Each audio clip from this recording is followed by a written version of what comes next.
సంచి కరువు యొక్క గద్దింపు. సంచి కరువు అంటే ఏంటి?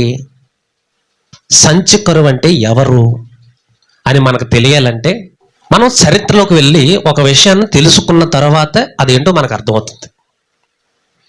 పూర్వకాలంలో పాత నిబంధన రోజుల్లో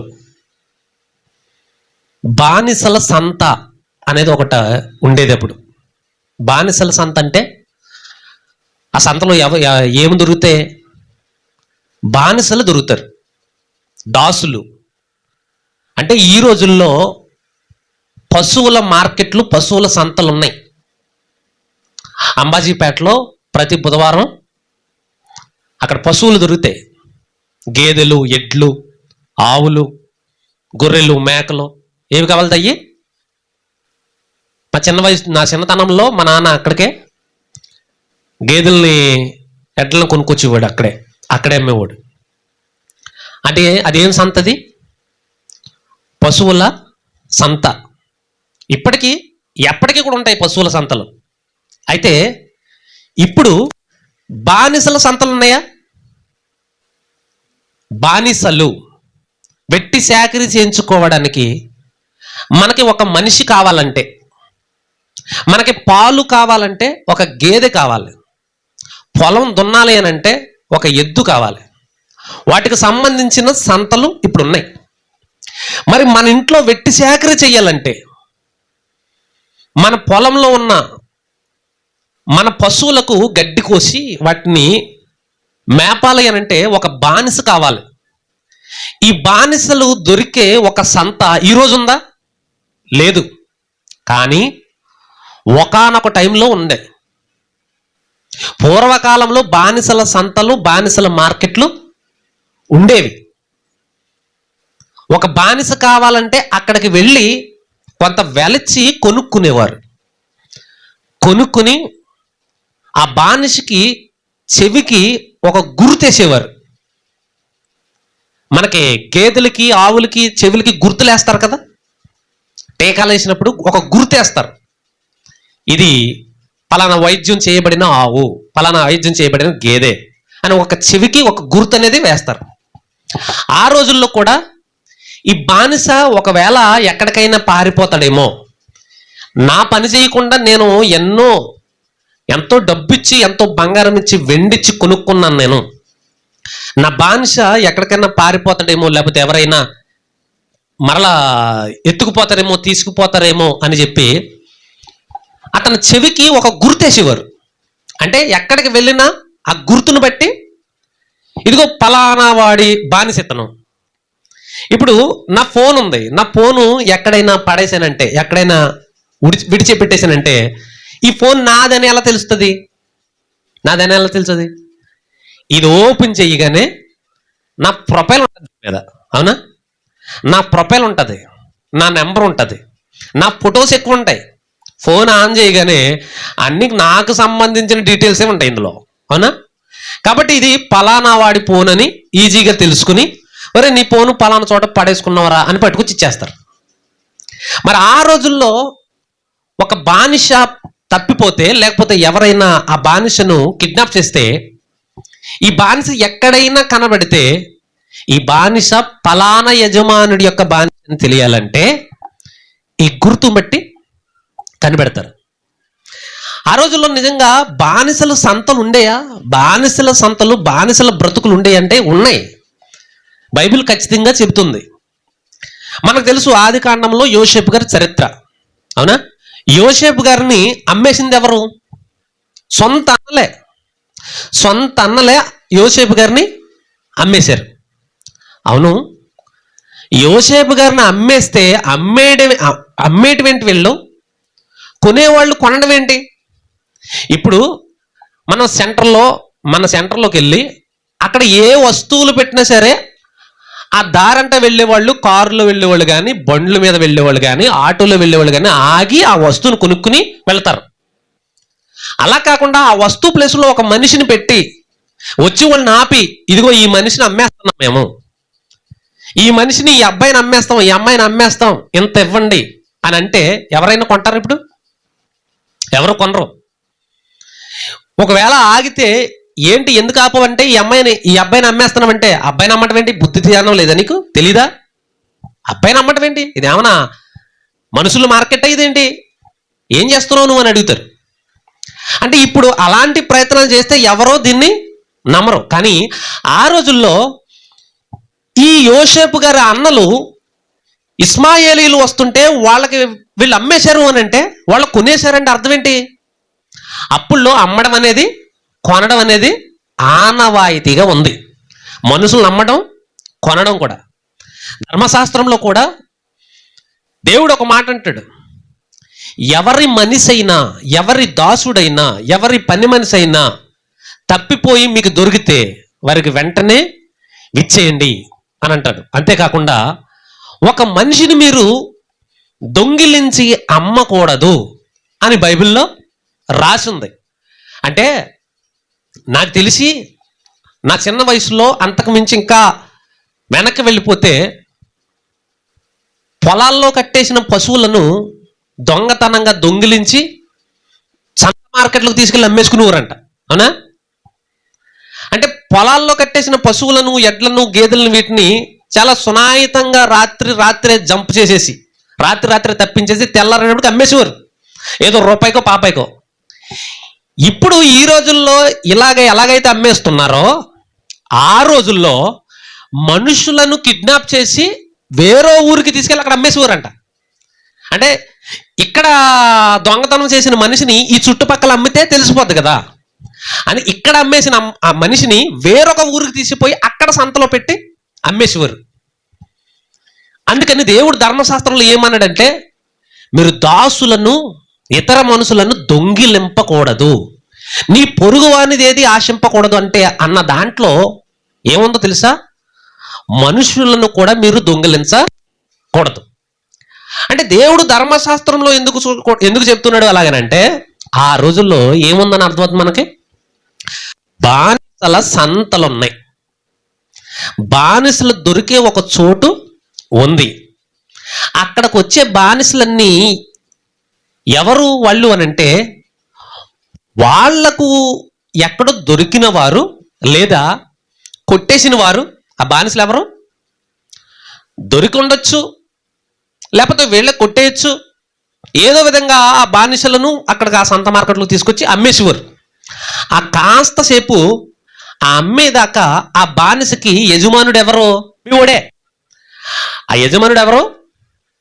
ఆ బానిసకి అమ్మేదాకా అతనికి భోజనం కానీ, టిఫిన్ కానీ ఏదైనా పెడతాడు ఆడే, అమ్మేదాకానే. అమ్మేసిన తర్వాత ఆ బానిసకు మంచి చెడు చూసుకోవాలంటే ఎవరు చూసుకోవాలి? ఇప్పుడు కొనుక్కున్నవాడు చూసుకోవాలి. ఇక కొనుక్కున్నవాడు ఇష్టం. అయితే ఇక్కడ ఇంకో మాట ఉంది. బానిసలు కొనుక్కునేటప్పుడు ఎలా కొనుక్కునేవారు తెలుసా? ఈరోజు ఒక ఎద్దును కొనాలన్నా, ఒక గేదెను కొనాలన్నా, లేకపోతే ఏ పశువునైనా, ఒక గొర్రెను కొనాలన్నా సరే ఏం చూసుకుంటారు? కండబలం చూస్తారు. పుష్టిగా ఉందా, పక్క సిక్కిపోయి బాగా ఎముకలు కనబడుతున్నాయి అనుకో, ఆ ఆవును కానీ ఎద్దును కానీ ఎవరైనా కొంటారా? ఒక ఎద్దును కొనాలంటే ఇప్పుడు ఎడ్లు అవి లేవులే, మొత్తం అన్నీ అంతరించిపోయాయి. ఇప్పుడు అన్ని ట్రాక్టర్లు, జేసీపీలు ఇవన్నీ వచ్చేసాయి కాబట్టి ఈ పశువులతో వ్యవసాయం ఎవరో చేయట్లేదు. కానీ నా చిన్నతనంలో ఎక్కువగా మనకే 2 కాళ్ళ ఎడ్లు ఉండి అంట మన ఇంట్లోనే, 2 జతల ఎడ్లు. అవి కూడా ఎలాంటి ఎడ్లు? మంచి గంభీరమైన ఎడ్లు. అయితే పొలం పని చేయడానికి ఒక ఎద్దును, ఒక జత ఎడ్లను కొనడానికి సంతకెళ్తే ఎలాంటి ఎడ్లు కొంటారు? మంచి చురుగ్గా ఉన్న ఎడ్లు, మంచి బలమైన ఎడ్లు, మంచి ఓటము, కొమ్ము ఓటము, మంచి అందము, చూడగానే చూడముచ్చడు, అబ్బా ఎడ్లంటే ఇరా, ఎంత రేట్ అయినా పెట్టుకొనొచ్చురా అని అనుకున్న ఎడ్లనే కొంటారు. అవునా? ఒకవేళ ఇప్పుడైనా సరే అలాంటి ఎడ్లనే కొంటారు. ఎవరు కూడా బక్క సిక్కిపోయి ఎండిపోయిన ఎడ్లను, ఆవులను, గేదెలను కొనరు. అలాగే ఆ రోజు బానిసలను కొనడానికి వచ్చిన వారు ఆ బానిసకి జస్ట్ ఒక గోచిగుడ్డ మాత్రమే పెట్టేవారంట. ఎందుకు? అతని కండలు, గుండెలు, అతని శరీరం అంతా కనబడాలి. కొనుక్కునే ఒక యజమానుడు, ఎవరైనా ఒక బేరగాడు వస్తే, బా ఇతను భలే ఉన్నాడు, ఒట్టు పొడుగు బాగున్నాడు, వీడు మంచి కండలు బలం ఉన్నాడు, వీడి మీద 100 కేజీలు బస్త వేస్తే అవలేలాగా తీసుకెళ్ళి పడేస్తాడు, ఇలాంటివన్నీ కొనాలి అని అనుకుని ఆ రోజుల్లో బానిసల సంతకు వచ్చిన వాళ్ళు మనుషులను తనిఖీ చేసి ఎంత బలమైన వాడు, ఎంత సురుకైన వాడు, ఎలాంటి మాట మాట్లాడగలడు, ఎంత పరిగెట్టగలడు, ఇవన్నీ చూసుకొనుక్కునేవారంట.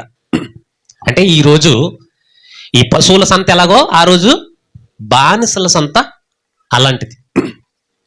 అలా మొత్తం మీద ఒక బానిసను కొనుక్కుని ఆ బానిసని ఇంటికి తీసుకుని వచ్చి ఆ బానిసకు చెవికి ఒక కుదురు వేసేవారంట. ఏంటది? కుదురు, ఒక గుర్తు. అంటే ఈ రోజు నుంచి ఈ బానిస నా బానిస. ఈ బానిస మీద ఎలాంటి అధికారమైనా ఉంటుంది యజమానుడికి, కొన్నవాడికి. ఆ బానిసను చంపేసిన అడిగేవాడు ఎవడో ఉండడు. ఆ బానిసకి ఈ యజమానుడు ఏమిస్తాడంటే కేవలం భోజనం మాత్రమే పెడతాడు. మనం ఒక ఎద్దును కొంటే సాయంత్రం అయ్యేటప్పటికీ కథ గడ్డి కొన్ని నీళ్లు పాడేస్తాం. గట్టిగా ఎద్దురు కొంచెం బలంగా ఉండాలంటే దానా పెడతారు, అంతే. వాటికి ఏమైనా జీతం ఇస్తామా? పొద్దుంచి సాయంకాలం వరకు దుక్కు దున్నాయి కదా, అరే ఈ ఎకరం పొలం అంతా ట్రాక్టర్ పెట్టి దుక్కు దున్నిస్తే 2000 3000 ఇవ్వాలి, అందులో సగం జీతం ఎద్దులకి ఇచ్చేద్దాం అని ఎవరైనా ఇస్తారా జీతాలు? ఎద్దులకి జీతాలు ఏమి ఉండవు, పని చేయించుకోవడమే, అవి అలా ముయ్యడమే, అలా తిరగడమే, అలాగ మనకి చాకరీ చేయడమే ఎద్దు పని. అలాగే పూర్వం రోజుల్లో బానిసల బ్రతుకులు కూడా అంతే. ఒక్కసారి ఆ బానిస ఆ యజమాని దగ్గరికి వస్తే చచ్చేదాకా ఆ కొంపలోనే పడి ఉండాలి. ఆ బానిసకి సంతోషం ఉండదు, ఆనందం ఉండదు, సుఖం ఉండదు, ఏమీ ఉండదు. ఒక పండగ ఉండదు, ఒక పెళ్ళి ఉండదు, ఏమీ ఉండవు. ఎలాగ ఉండాలి అని అంటే యజమానుడు ఏది చెప్తే అది చేయడమే. వెట్టి చాకరీ పని చేయడం, టయానికి ముద్ద పాడేయడం, తినేయడం, మళ్ళీ పని చేసుకోవడం, అంతే ఆ బానిస బతుకు. అది ఆనాడు పూర్వకాలంలో ఉన్న బానిసల బ్రతుకు. నిర్గమకాండము 21వ అధ్యాయము 5వ వచనం. అయితే ఆ దాసుడు, నేను నా యజమానుని, నా భార్యను, నా పిల్లలను ప్రేమించుచున్నాను, నేను వారిని విడిచి స్వతంత్రుడనై పోనొల్లనని నిజముగా చెప్పిన ఎడల వాని యజమానుడు దేవుని యొద్దకు వాని తీసుకొని రావలెను. మరియు వాని యజమానుడు తలుపు నొద్దకైనను ద్వారబంధము నొద్దకైనను వాని తోడుకుని పోయి వాని చెవిని కుదురుతో గుచ్చవలెను. తర్వాత వాడు నిరంతరము వానికి దాసుడై ఉండును. చెవికి ఏం గుచ్చాలంట? ఒక కుదురు, ఒక గుర్తు వెయ్యాలి. ఆ గుర్తు ఉంటే ఇక ఆ దాసుడు ఆ యజమానికి నిరంతరము దాసుడే. ఇంకా ఎవరు కూడా ఒరే నాయనా ఎన్నాళ్ళు చూసినా ఆ యజమానుడి దగ్గరే పని చేస్తావేంది, నా దగ్గరకు వచ్చేసే, నీకు ఎక్కువ డబ్బులు ఇస్తాను, నా దగ్గరకు వచ్చేసే, అలాంటివి ఏముండవు. ఇంకా ఒక్కసారి ఈ సెల్ ఫోన్ నా దగ్గరకు వచ్చిందంటే మరలా ఇంకొకటి దగ్గరికి వెళ్తుందా? వెళ్ళదు. పోయినా ఒకవేళ నేను అమ్మేసుకున్నా, పోగొట్టేసుకున్నా, ఏం చేసినా దీని మీద అధికారం ఎవరికి ఉంది? నాకు మాత్రమే ఉంది. అలాగే దాసులకు, బానిసలకు అధికారం యజమానుల మీద ఉంటుంది. ఇది పూర్వకాలంలో ఉన్న బానిస పరిస్థితి. పూర్వకాలంలో ఆది ప్రారంభ కాలంలో బానిసల యొక్క పరిస్థితి ఇది. అయితే మనం పాపముల చేతను, అపరాధముల చేతను చచ్చిన వారమై పాపానికి దాసులమైపోయాం. భూమి మీద ఉన్న మనుషులందరూ ఎవరికి దాసులు? పాపమునకు దాసులు. ఒకసారి యోహాను సువార్త అక్కడ చూద్దాం. యోహాను సువార్త 8వ అధ్యాయం. యోహాను సువార్త 8వ అధ్యాయము 34వ వచనం. అందుకు యేసు, పాపము చేయు ప్రతివాడును పాపమునకు దాసుడని మీతో నిశ్చయముగా చెప్పుచున్నాను. పాపం చేసేవాడు ఎవరికి దాసుడంట? పాపానికి దాసుడు.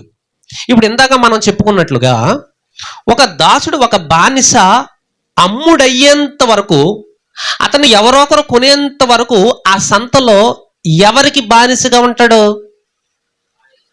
ఆ బానిసని ఎక్కడి నుంచి అయితే తీసుకొచ్చాడో, ఎవరైతే తీసుకొచ్చారో అతనికే ఇతను బానిసగా, దాసుడుగా ఉంటాడు. అంతవరకు అమ్మేంత వరకు ఇతను బానిసే.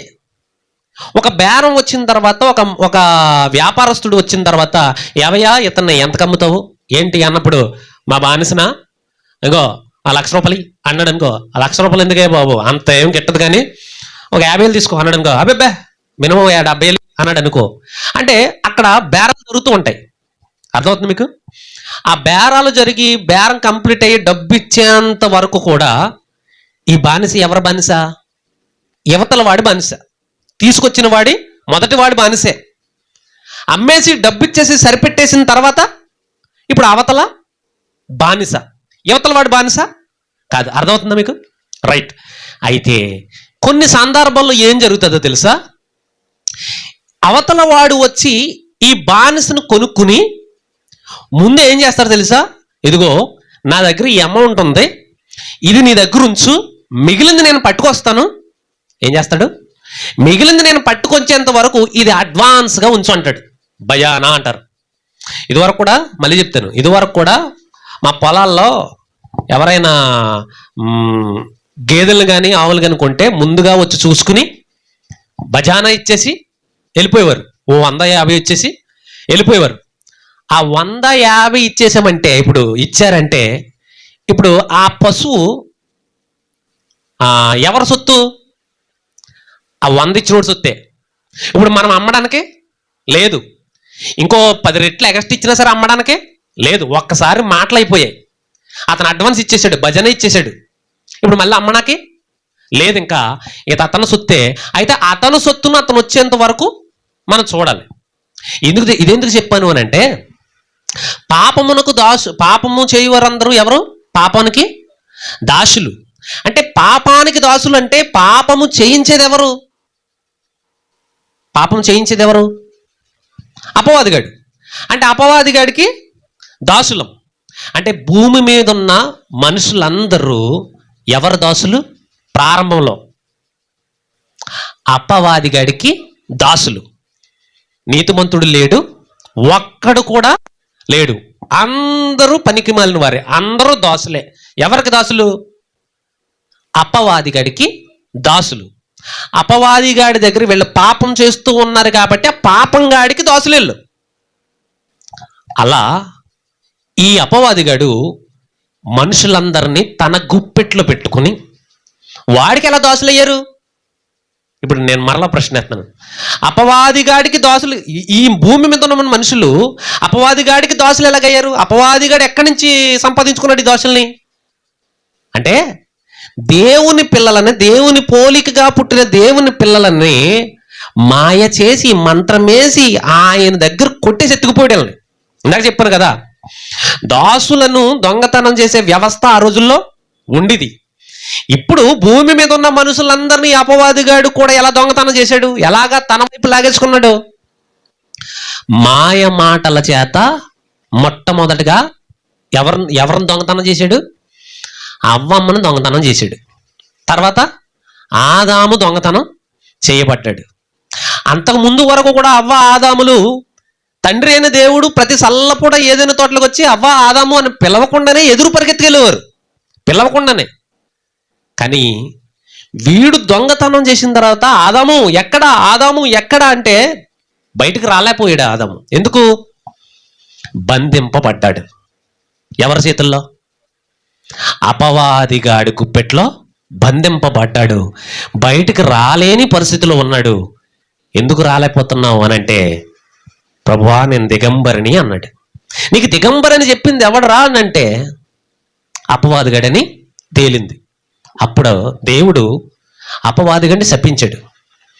నా పిల్లలను నువ్వు దొంగతనం చేశావు, నా వాళ్ళను నీ వాళ్ళగా చేసేసుకున్నావు, కాబట్టి నీ దగ్గర నుంచి నా వాళ్ళని ఎలా రప్పించుకోవాలో నాకు తెలుసు. నా వాళ్ళను మరలా నేను ఎప్పుడు రప్పించుకోవాలో, ఎలా రప్పించుకోవాలో, నిన్ను ఏ రకం చేసి రప్పించాలో నాకు తెలుసు అని దేవుడు సవాల్ చేసి ఆ రోజు ఆడికే వదిలేశాడు. ఎవడికి వదిలేశాడు? తోటలోంచి బయటికి గెంటేశాడంటే అర్థం ఏంటి? తోటలోనే ఉంచుకుంటే ఇంకా దేవుని దగ్గరే వీళ్ళిద్దరిని ఉంచుకున్నట్లు లెక్క. కానీ తోటలోంచి బయటికి గెంటేశాడు కదా వీళ్ళిద్దరిని, అంటే అర్థం ఏంటి? వాడికే వదిలేసాడు. నీ వాళ్ళే, నీ బానిసలే, నీ దాసులే, తీసుకెళ్ళిపో, ఏం చేసుకుంటే చేసుకో. కానీ ఫ్యూచర్లో తొందరపడకు. ఫ్యూచర్లో ఒకడు రాబోతున్నాడు, అతను స్త్రీ యందు పుట్టబోతున్నాడు, అతను వస్తాడు, ఖచ్చితంగా వీళ్ళందరినీ విడిపిస్తాడు అన్నాడు. ఇప్పుడు ఆ విధంగా మనుషులందరూ ఎవరికి దాసులైపోయారు? ఇప్పుడు అపవాదిగాడికి దాసులైపోయారు. ఇప్పుడు వాడి బానిసత్వంలో, వాడి దాసత్వంలో మనుషుల పరిస్థితి ఎలా ఉంది? ఇప్పుడు ఏమైనా హ్యాపీగా ఉందా? సంతోషంగా ఉందా? సరదాగా ఉందా?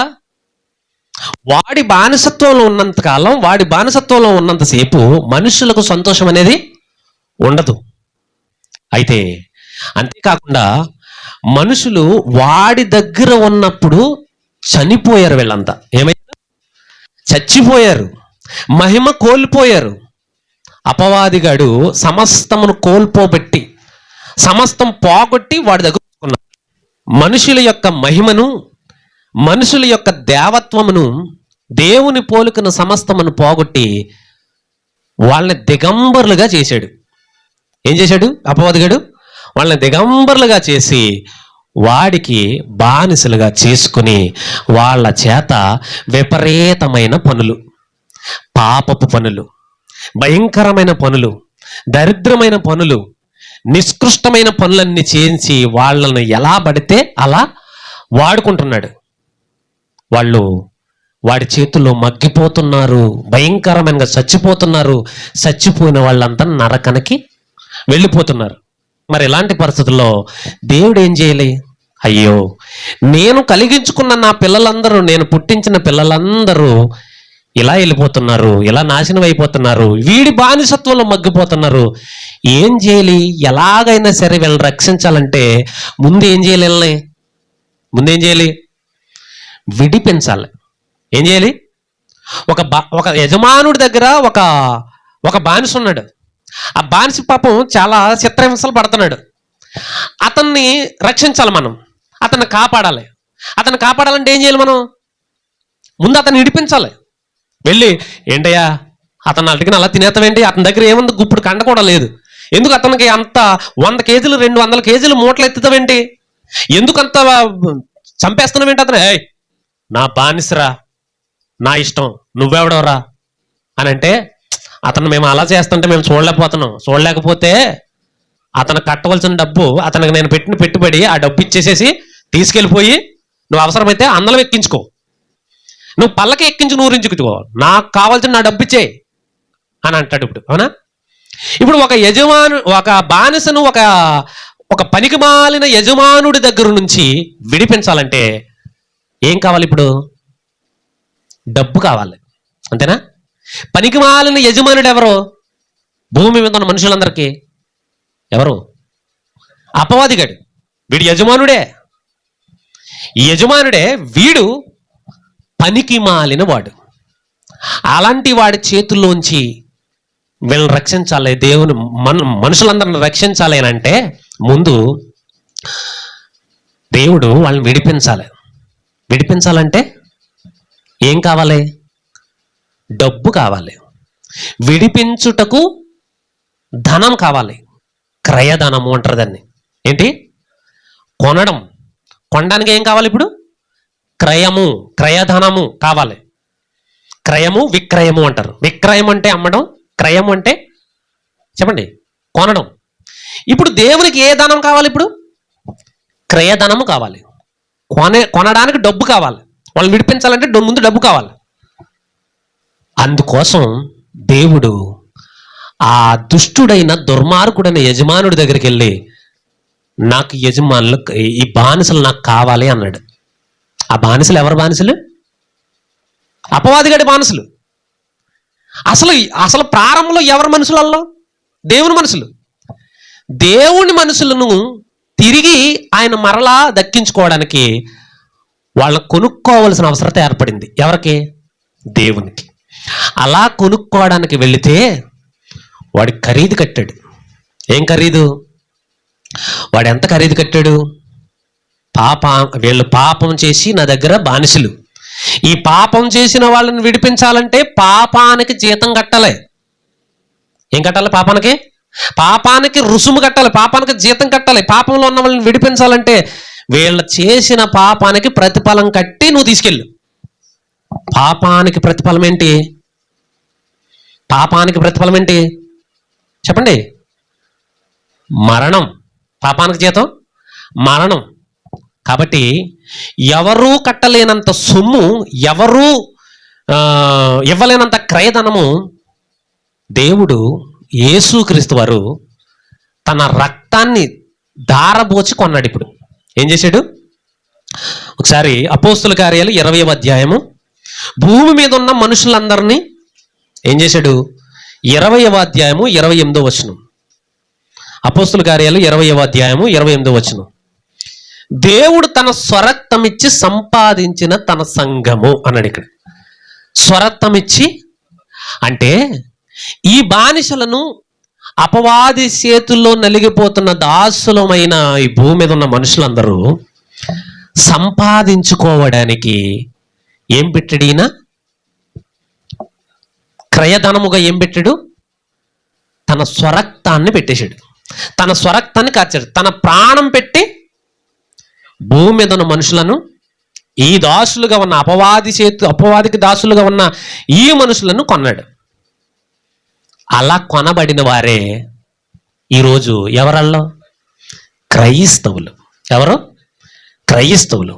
అయితే ఈయన ప్రాణం పెట్టి కొన్న తరువాత మరలా వచ్చి మిమ్మల్ని తీసుకువెళ్తాను అని చెప్పి ఈ క్రైస్తవులైన వారికి అడ్వాన్స్డ్గా, మీరు నా వారు, నేను మిమ్మల్ని కొనేశాను అని చెప్పి అడ్వాన్స్డ్గా ఒక గుర్తేసాడు. ఎవరికి? చెప్పాను కదా ఇందాక, ఒక బానిసను కొన్న తర్వాత బానిసకి ఇతను నేను కొనేశాను కాబట్టి ఇతను నా మనిషి అని ఒక గుర్తు వేస్తారు ఆ బానిసలకి. మనం కూడా ఏదైనా వస్తువు కొన్నప్పుడు సార్ అతను అక్కడ సరిపెట్టవలసిన డబ్బులన్నీ సరిపెట్టేసి వచ్చేసి ముందు, సార్ మేము కొంచెం ఎదరికెళ్ళి వస్తాము, లేకపోతే రేపు వచ్చి తీసుకెళ్తామని చెప్పేసి ఏం చేస్తాం? ఆ పార్సిల్ని మనది అని ఒక స్టాంప్ వేయించి అక్కడ పెట్టి వస్తాం. ఇప్పుడు ఆ పార్సిల్ జోలికి ఎవరైనా వస్తారా?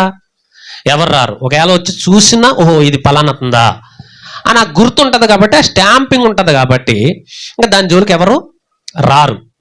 అలాగే యేసుక్రీస్తు వారు మనలను కొని తన స్వరక్తం ఇచ్చి అపవాది చేతుల్లోంచి పోయి, మనం ఏమన్నా దాసులుగా అంటే బలమైన వాళ్ళమా, గొప్ప వాళ్ళమా, ఎలాంటి వాళ్ళు మనం? దేవుడు యేసుక్రీస్తు వారు వచ్చి ఆయనకు కావాలని కొనుక్కున్నాడు. ఎలాంటి వారిని కొనుక్కున్నాడు? పనికి మాలిన, భ్రష్ట కొట్టుకుపోయిన మనుషులు, పాపముతో కూరుకుపోయిన మనుషులు, అసలు ఏమాత్రము కూడా జీవము లేని మనుషులు. అవునా? అంటే యేసు ప్రభు వారు ఎవరిని కొనుక్కున్నాడు ఆయన అని అంటే, ఒక్క మాటలో చెప్పాలంటే బ్రతుకున్న బానిసలను కాదు. ఎవరిని కొనుక్కున్నాడు? సచ్చిన శవాలను కొనుక్కున్నాడు. సచ్చిన శవాలు ఎందుకు ఆయనకి? ఈ రోజుల్లో మనం ఏదైనా వస్తువు కొంటే, ఒక ఎద్దును కొంటే, లేకపోతే ఏదైనా కొంటే సచ్చిందని ఎవరైనా కొంటారా? కానీ సచ్చిందని ఎవరు కొన్నారు? ఇప్పుడు ఎవరు కొన్నారు? దేవుడు కొన్నాడు. అపరాధముల చేతను, పాపముల చేతను సచ్చిన వారమై ఉండగా, అంటే అపవాది చేతిలో బానిసలుగా మనం ఎలా ఉన్నాము? సచ్చిన వారుగా ఉన్నాం, చచ్చిపోయాం. మనలో ఏమాత్రము జీవం లేదు, మనలో ఏమాత్రము వెలుగు లేదు, అంతా చీకటే, అంతా మృతమే. అలాంటి వస్తువులమైన మనలను యేసు ప్రభువారు ఏమిచ్చుకున్నావయ్యా నువ్వు అంటే, ఈ చచ్చిన వాటికి ఏమిచ్చాడైనా? బతుకున్న వాటికే ఎక్కువ డబ్బు పెట్టం, బతుకున్న నెంబర్ 1 వస్తువులకే ఎక్కువ డబ్బు పెట్టం. కానీ చచ్చిన వాటికి ఏం పెట్టాడు ఈయన? తన ప్రాణాన్ని పెట్టాడు. చచ్చిన వాటికి ఇదేంటే బాబు, బ్రతికిన వాటికే, క్వాలిటీగా ఉన్న వాటికే సరైన డబ్బులు ఇవ్వట్లేదు, నువ్వు చచ్చిపోయినట్లుగా ఎంగ ప్రాణం పెడుతున్నావేంటి అని అంటే, నాకు కావాలి, నేను బ్రతికించుకుంటాను, నేను చేసుకుంటాను, నాకు ఇచ్చేయండి అని ఈ ప్రపంచంలో, ఈ భూలోకంలో ఉన్న మనుషులందరినీ ఆయన ఏమిచ్చి కొనుక్కున్నాడు? తన ప్రాణం పెట్టి మనలను కొనుక్కున్నాడు. కొన్న తర్వాత ఈ కొనబడిన మన మీద ఆయన ఒక గుర్తేశాడు, మీరు నావారు. ఇక్కడ నుంచి మీరు అపవాది గడికి దాసులు కారు, నేను మిమ్మల్ని కొనేశాను, మీరు నా వాళ్ళు, ఇప్పుడు నాకు దాసులుగా ఉండాలి, మీరు నాకు దాసులు. అంతేనా? ఇప్పుడు ఒక వ్యక్తి ఒక ఎద్దును కొనేసిన తర్వాత యువతల వ్యక్తి ఒక ఎద్దును కొనేశాడు, అతను అమ్మాడు, ఇతను కొనేశాడు. కొనేసిన తర్వాత ఎద్దు ఎవరి ఎద్దు అయిపోయింది? ఇప్పుడు యువతల కొన్న వ్యక్తిది అయిపోయింది. ఇప్పుడు అలాగే ప్రపంచంలో ఉన్న మనుషులందరినీ అపవాది చేతిలో నుంచి సచ్చిన వారంగా ఉన్న మనలను, అంతా అయిపోయిన మనలను, నరకానికి సిద్ధంగా ఉన్న మనలను యేసు ప్రభువు తన ప్రాణం పెట్టి ఆయన కొనేశాడు. ఇప్పుడు అంటే ఇప్పుడు మనం ఎవరు దాసులం అయిపోయాం? ఎవరి పక్షాన్ని వచ్చేసి, ఎవరి పక్కకు వచ్చేసాం? ఇప్పుడు మనల్ని కొనుక్కుని వచ్చి ఇలా తీసుకుని వచ్చేసి మనల్ని అందరిని ఒక చోట కూర్చోబెట్టి, ఇదిగో మీరెవరు? ఇప్పుడు మీరు అపవాది దాసులు కాదు, ఇప్పుడు నేను కొనేశాను, మీకోసం ప్రాణం పెట్టి కొనేశాను మిమ్మల్ని. మీకోసం నేను రూపాయి 1,00,000, 2,00,000, కోటి, 2 కోట్లు కాదు, ఏకంగా ఏం పెట్టాను? ప్రాణం పెట్టాను, నా రక్తాన్ని ఖర్చాను. అంత విలువ పెట్టుకున్నాను మిమ్మల్ని. మీరు మీరు మీరు ఇప్పుడు అపవాదికి దాసులు కారు. ఇదిగో నేను మరలా పరలోకానికి వెళ్ళిపోతున్నాను, మళ్ళీ వస్తాను. నేను వచ్చి మీకు అక్కడ స్థలాలు సిద్ధపాటు చేసి మళ్ళీ వచ్చి మిమ్మల్ని తీసుకెళ్తాను. ఇప్పుడే తీసుకెళ్ళిపోవాలంటే కుదరదు. ఎందుకు? ఇంకా మీకులాగా నేను కొనవలసిన, మీకులా చేరవలసిన వాళ్ళందరూ ఉన్నారు కాబట్టి మొత్తం అందరిని ఒకసారే తీసుకెళ్తాను, అందరిని ఒక్కసారే తీసుకెళ్తాను. నేను అందాక నేను ముందుగా వెళ్ళి అక్కడ స్థలాలను సిద్ధపాటు చేసి మళ్ళీ వస్తాను. అయితే ఈ లోపు మీరు నావారని తెలియాలి కదా, నేను మిమ్మల్ని కొనుక్కున్నానని తెలియాలి కదా. కాబట్టి నేను మీకు ఒక ముద్ర వేస్తాను, మీకు ఒక గుర్తేస్తాను, అడ్వాన్స్డ్గా, భయానగా. మీరు నాకు నా మనుషులు అన్నట్టుగా ఒక గుర్తేస్తాను. కాబట్టి మీరు ఇక మీదట అపవాదికి, పాపానికి దాసులు కారు అన్నాడు. ఆ గుర్తునే ఏమన్నాడు ఒకసారి కొరింథీయులకు రాసిన 2వ పత్రిక. ఇప్పుడు చూద్దాం. కొరింథీయులకు రాసిన 2వ పత్రిక 1వ అధ్యాయము 20వ వచనం మనం చదివితే, దేవుని వాగ్దానములు ఎన్ని అయినను అన్నియు క్రీస్తునందు అవునన్నట్టుగానే ఉన్నవి గనుక మన ద్వారా దేవునికి మహిమ కలుగుటకై అవి ఆయన వలన నిశ్చయములై ఉన్నవి అని చెప్పి, మీతో కూడా క్రీస్తునందు నిలిచియుండునట్లుగా మమ్మును స్థిరపరిచి అభిషేకించిన వాడు దేవుడే. ఆయన మనకు ముద్ర వేసి మన హృదయములలో మనకు ఆత్మ అను సంచకరువును అనుగ్రహించి ఉన్నాడు. సంచకరువు అంటే బజానా. మనల్ని కొనుక్కుని ఈ భూమి మీద మనల్ని పెట్టి మన హృదయముల్లో ఆత్మ, పరిశుద్ధాత్మ అనే సంచకరువును మన హృదయంలో ఉంచి ఆయన పరలోకానికి వెళ్ళాడు. ముద్ర వేశాడు. ఏం ముద్ర? చెవికి ముద్ర, గుర్తు అన్నాం కదా ఇందాక. అంటే ఇతను నా మనిషి అని ఒక ముద్ర వేశాడు. ఆ ముద్ర ఏంటో తెలుసా? ఇదిగో ఈ వస్తువు నాది, దీని జోలికి ఎవరు రాకండి అని ఒక ముద్ర వేశాడు. ఆ ముద్ర పేరు ఏంటి చెప్పండి? పరిశుద్ధాత్మ. ఆ ముద్ర పేరేంటి? పరిశుద్ధాత్మ. దాన్ని సంచకరువు అన్నాడు. ఎఫెసీయులకు రాసిన పత్రిక 1వ అధ్యాయము, మరొక మాట, ఎఫెసీయులకు రాసిన పత్రిక 1వ అధ్యాయము 14వ వచనం, దేవుని మహిమకు కీర్తి కలుగుటకై ఆయన సంపాదించుకొనిన ప్రజలకు. ఎవరిని సంపాదించుకొనినా? ఆయన సంపాదించుకొనినా. ఎక్కడ సంపాదించాడు ఆయన? ఎక్కడ సంపాదించాడు? పాపమనే ఒక యజమాని, ఒక పనికిమాలిన ఒక అపవాదిగాడు, ఒక పాపం అనే యజమాని దగ్గర నుంచి సంపాదించుకున్నాడు. ఏమెట్టి సంపాదించాడు ఈయన? తన ప్రాణం పెట్టి సంపాదించాడు. అదే అంటున్నాడు, ఆయన సంపాదించుకున్న ప్రజలకు విమోచనము కలుగు నిమిత్తము ఈ ఆత్మ మన స్వాధ్యమునకు సంచకరువుగా ఉన్నాడు. సంచకరువుగా ఉన్నాడు అంటే, సంచకరువు అంటే ఎవరు? ఇప్పుడు పరిశుద్ధాత్ముడు. సంచకరువు అంటే ఎవరు? మన పాఠం పేరేంటి? సంచకరువు గద్దింపు. అంటే ఎవరు గద్దింపు? ఇప్పుడు మనం ఒక వస్తువు కొన్నప్పుడు దాని మీద ఇది నాది అని ఒక ముద్ర, ఒక సంతకం మనం చేసినప్పుడు, ఆ సంతకం ఆ వస్తువుని ఏమైనా చేయగలుగుతుందా? ఇప్పుడు ఆ వస్తువు ఎవరైనా తీసుకెళ్ళిపోతున్నారు అనుకో, ఆ సంతకం ఏమని అంటదా? ఓయ్, ఎక్కడ తీసుకెళ్తున్నావు? అదిగో పలానా ఓడిది, ఇదిగో ఇక్కడ ముద్ర వేసాడు కదా, ఇక్కడ సంతకం పెట్టాడు కదా అంటదా? ఏమందో. ఆ సంతకం అవసరమైతే ఇలా తుడిచేసి ఇదేం చేయొచ్చు, తీసుకెళ్ళిపోవచ్చు. కానీ ఆ సంతకం కానీ, ఆ ముద్ర కానీ, ఈ చెవికేసినా, ఎక్కడేసినా, ఏ కుదిరేసినా అది చెల్లదు. కానీ మనకు, క్రైస్తవులమైన మనకు, మనల్ని కాపాడుకుని, మనల్ని విమోచించి, అపవాదిగడి చేతుల నుంచి మనల్ని రక్షించి మనకు ఒక గుర్తేసాడు. ఆ గుర్తు పేరేంటి? పరిశుద్ధాత్ముడు, సంచకరువు. ఈ సంచకరువు, ఈ పరిశుద్ధాత్మ మన హృదయంలోనికి వచ్చేసాడు. ఎక్కడికి వచ్చేసాడు? హృదయంలోనికి. ఎప్పుడు వచ్చేసాడు? ఇంతకీ ఎప్పుడు వేయబడ్డాడు? ఎప్పుడు ఈ ఆయన ఎప్పుడు ఏర్పాటు చేసుకుంటున్నాడు? మీకు అర్థమవుతుందా? ఈయన ఏ టైంలో క్రైస్తవులుగా మారుతున్నారు, ఎప్పుడు వేస్తున్నాడు ఈయన ముద్ర అని అంటే, అపోస్తుల కార్యాలు 2వ అధ్యాయం. అపోస్తుల కార్యాలు 2వ అధ్యాయము 38వ వచనంలో పేతురు, మీరు మారు మనస్సు పొంది పాప క్షమాపణ నిమిత్తం ప్రతివాడు యేసుక్రీస్తు నామమున బాప్తిసం పొందుడి, అప్పుడు మీరు పరిశుద్ధాత్మను వరము పొందుతురు. అది విషయం. అర్థమవుతుంది మీకు? అంటే ఎప్పుడు ముద్ర పడుతుంది? ఇది నా వస్తువు అని ముద్ర ఎప్పుడు పడుతుంది?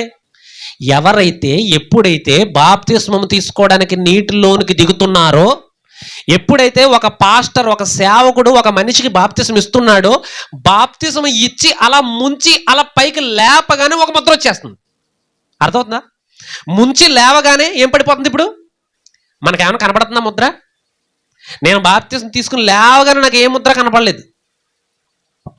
బాప్తిసం అంటే చనిపోయి పాతి పెట్టబడడం. మనం ఎక్కడ తీసుకుంటున్నాం బాప్తిస్మం? నీటిలో తీసుకుంటాం. అంటే మనం నీటిలో ములుగుతున్నాము అంటే దాని అర్థం సమాధి చేయబడుతున్నామని అర్థం.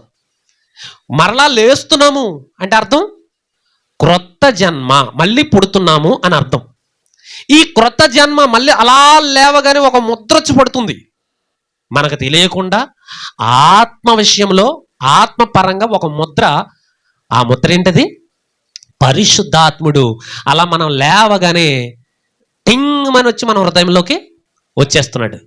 వచ్చిన ఈ పరిశుద్ధాత్ముడు అంటున్నాడు, ఇప్పుడు గద్దిస్తూ ఉంటాడు. మన పాఠం పేరేంటి? సంచకరువు గద్దింపు. ముద్ర భయాన. ఈ సంచకరువు మనలో రాగానే, మన మీద పడగానే, మన హృదయంలో ముద్ర పడగానే ఈ ముద్ర మాత్రం ఎప్పుడు మనలను గద్దిస్తూనే ఉంటది. ఏమని గద్దిస్తుంది? ఈ ముద్ర రాగానే చేసే పని ఏంటో చెప్పనా? ఈ ముద్ర పడగానే ప్రతి మనిషిని ఎలా గద్దిస్తుందో తెలుసా? యేసు ప్రభువు చెప్తున్నారు. యోహాను సువార్త 16వ అధ్యాయము 8వ వచనం. ఆయన వచ్చి, అంటే ఆ ముద్ర వచ్చి, మీరు ఎప్పుడైతే బాప్తిసం తీసుకుంటారో మీ మీద ఒక ముద్ర పడుతుంది కదా. ఆయన వచ్చి పాపమును గూర్చియు, నీతిని గూర్చియు, తీర్పును గూర్చియు లోకమును ఒప్పుకొన చేస్తాడు. ఈ ముద్ర వచ్చి ఏం చేస్తుంది? ఇప్పుడు నేను బాప్తిసం తీసుకున్నాను. బాప్తిసం తీసుకున్న తర్వాత అంటే కొనబడ్డాను. నేను బాప్తిసం ద్వారా నేను ఏమయ్యాను? కొనబడ్డాను.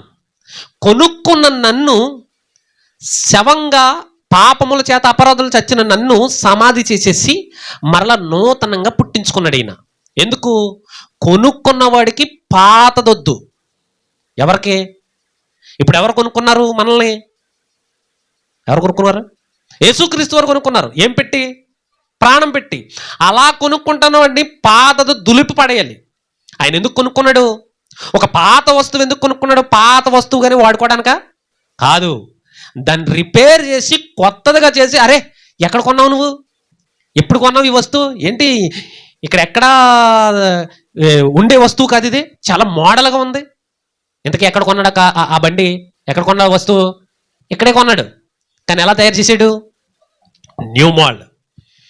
పాత వస్తువు. కొంతమంది ఉంటారు పాత వస్తువు. ఇప్పుడు మన దగ్గర వాచీలు కావాలంటారు, తర్వాత పోయిన వస్తువులు ఏమైనా ఉంటాయి చూడండి, ఈ సెల్ ఫోన్లు ఉంటాయి, పాత సెల్ ఫోన్లు ఇచ్చేయండి అంటారు. ఎందుకు? ఈ పాత దట్టుకెళ్ళి ఏం చేస్తారు వాళ్ళు? సేమ్ అలాగే మనకు పనికిరాంది వాళ్ళు ఏం చేసుకుంటారు? అలాగే వాడరాళ్ళు దాన్ని మళ్ళీ రీమోడల్ చేస్తారు. ఆ వస్తువుని తీసి వేరే దాంట్లో ఉన్న వస్తువు దీంట్లో పెడతారు, దీంట్లో తీసి దాంట్లో పెడతారు, ఈ డిస్ప్లే వేరే దానికి వాడతారు, ఈ బ్యాటరీ దేనో వేరే దానికి వాడతారు. మొత్తం మీద ఎలాగైతే దీన్ని ఏం చేస్తారు, న్యూ మోడల్గా సృష్టించేస్తారు. యేసుక్రీస్తు వారు చచ్చిన వారముగా కొనుక్కున్న మనలని అలాగే వాడుకోవాలనుకోలేదు ఆయన. కొత్తగా క్రియేట్ చేసి కొత్తగా దాసులుగా వాడుకోవాలనుకున్నాడు ఆయన. అందుకే బాప్తిస్మం అనే కార్యక్రమం పెట్టి ఆ కార్యక్రమం ద్వారా మనలను శుద్ధి చేసి ఆ కొత్తగా షీల్, అదేంటది, కొత్తగా రెడీ అయిన ఆ వస్తువుకి ఇప్పుడు ఏమేసాడు ఆయన, స్టాంప్ వేసాడు. కొత్తగా రెడీ అయిందని ఏమేసాడు, స్టాంప్ వేసాడు, సీల్ వేసాడు అనమాట. ఆ సీల్ ఎవరు, పరిశుద్ధాత్ముడు. ఇప్పుడు ఆ సీల్ మళ్ళీ ఎవరి బయటికి వెళ్ళం ఓపెన్ చేయడానికి కుదరదు. ఎవరు రావాలి ఇప్పుడు, మళ్ళీ ఆయన దిగి రావాలి.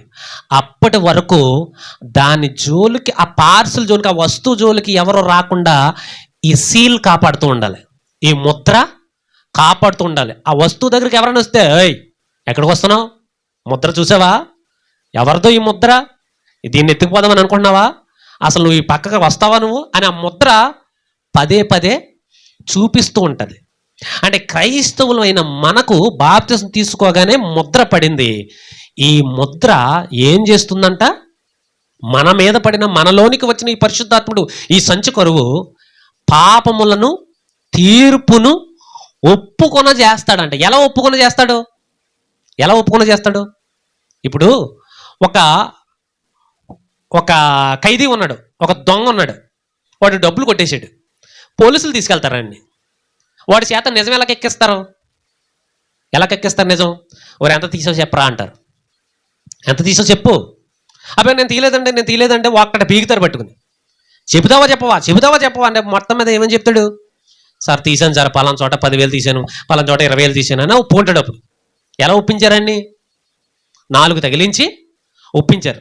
ఇప్పుడు మనలో వచ్చిన పరిశుద్ధాత్ముడు సంచకరువుగా మనలోనికి వచ్చిన ఈ పరిశుద్ధాత్ముడు ఎలా ఒప్పింపజేస్తాడు మనల్ని, ఎలా ఒప్పింపజేస్తాడు? మనము చేసిన ప్రతి పాపాన్ని ఆయన మన మనసులో రగిలింపజేస్తాడు. నువ్వు అది చేసావు, నువ్వు ఇది చేసావు, నువ్వు అలా ఉండకూడదు, నువ్వు ఇలా ఉండకూడదు అని తను మనలను ఎప్పటికప్పుడు ఏ పాపంలో పండకుండా శుద్ధి చేస్తూ ఉంటాడు. మీకు అర్థమవుతుందా?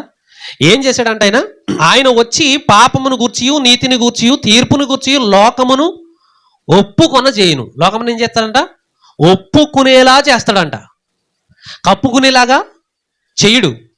అంటే ఈ సంచకరువు ఏం చేస్తూ ఉంటాడు అంటే ఎప్పటికప్పుడు మనలోకి వచ్చిన వాడు ఎప్పటికప్పుడు గద్దిస్తూ ఉంటాడు. నువ్వు ఇలా చేసావు, నువ్వు అలా చేసావు, నువ్వు దేవుని కుమారుడు, నువ్వు బాప్తిసం తీసుకున్నావు, నువ్వు అలాగెందుకు చేసావు, నువ్వు బాప్తిసం తీసుకున్న తర్వాత నువ్వు ముహూర్తాల దగ్గరికి ఎందుకు వెళ్ళావు, నువ్వు బాప్తిసం తీసుకున్న తర్వాత నువ్వు అక్కడికి ఎందుకు వెళ్ళావు, నువ్వు ఎక్కడికి ఎందుకు వెళ్ళావు?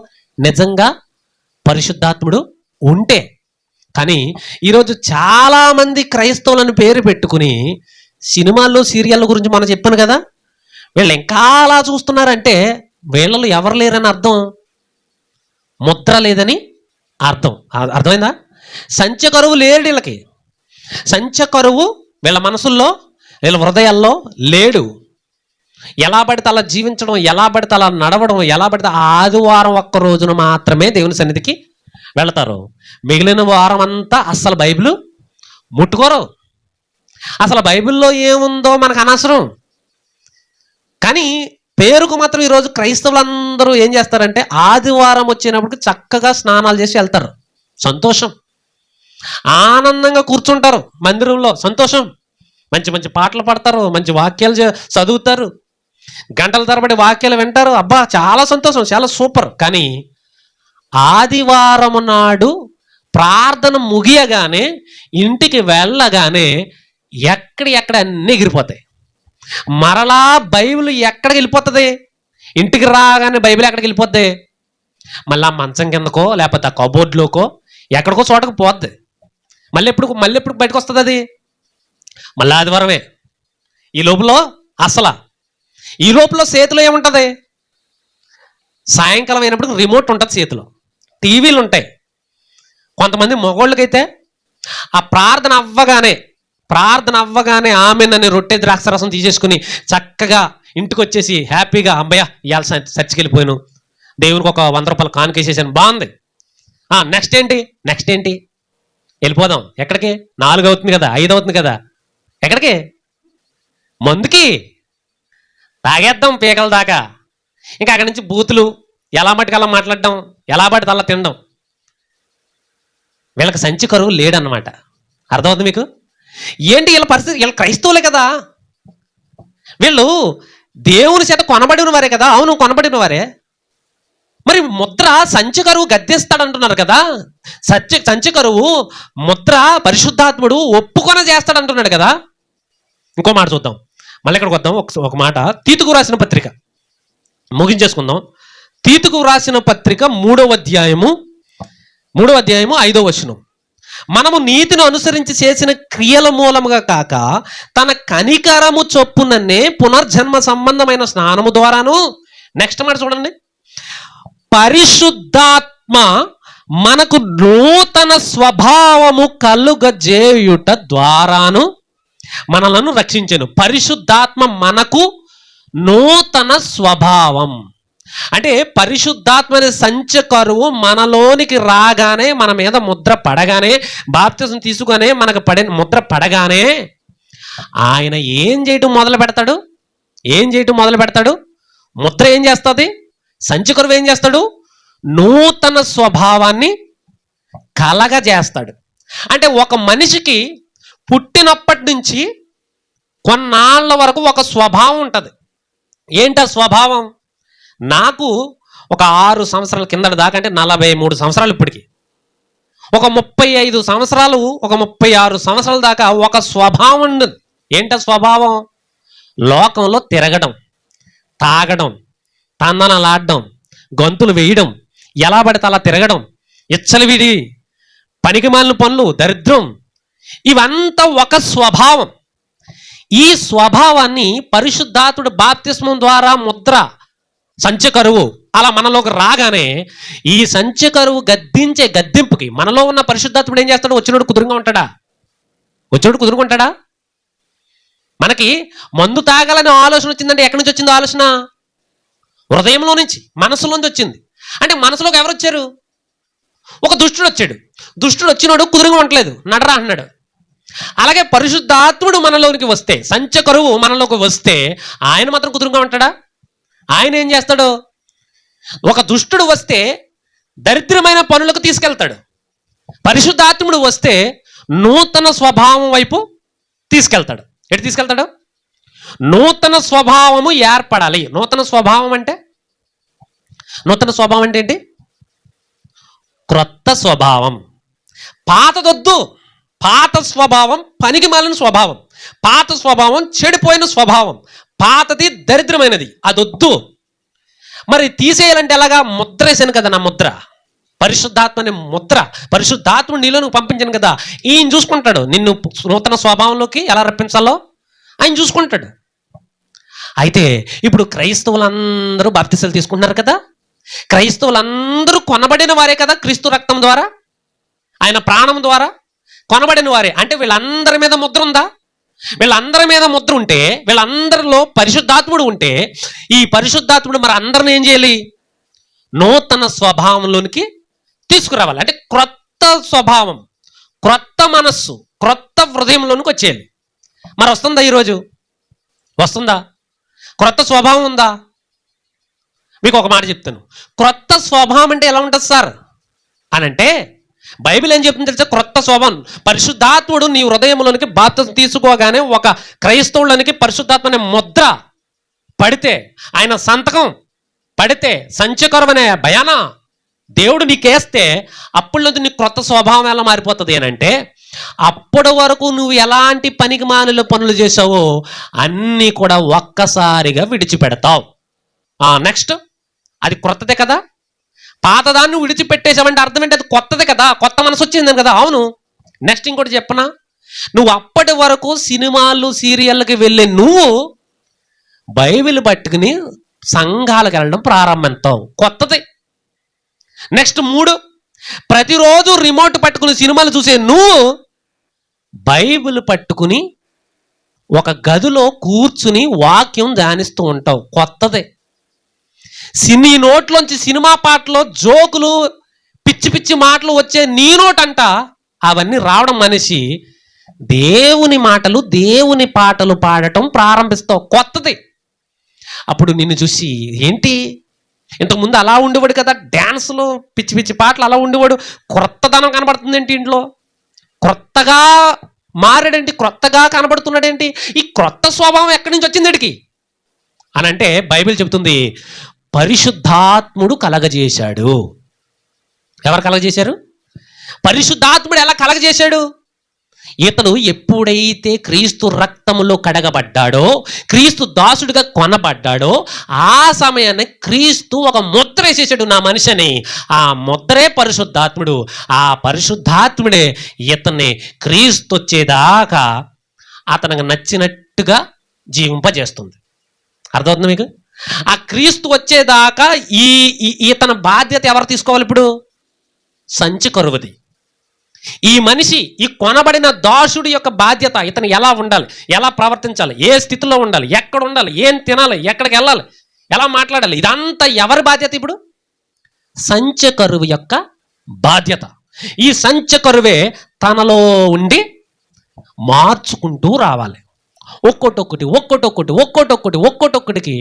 మార్చుకుంటూ కొద్ది రోజులకి, సంవత్సరాలకు కాదు, కొద్ది రోజులకి. ఈరోజు ఎన్ని సంవత్సరాలైనా నూతన స్వభావం రావట్లేదు జనాలకి. ఎన్ని సంవత్సరాలైనా, 30 సంవత్సరాలు, 40 సంవత్సరాలు, 50 సంవత్సరాలు చర్చికి వెళ్తానే ఉన్నారు. చచ్చిపోతా సత్తా బతికితే చర్చికి వెళ్తానే ఉన్నారు. కానీ నూతన స్వభావం ఎవరికి రావట్లేదు.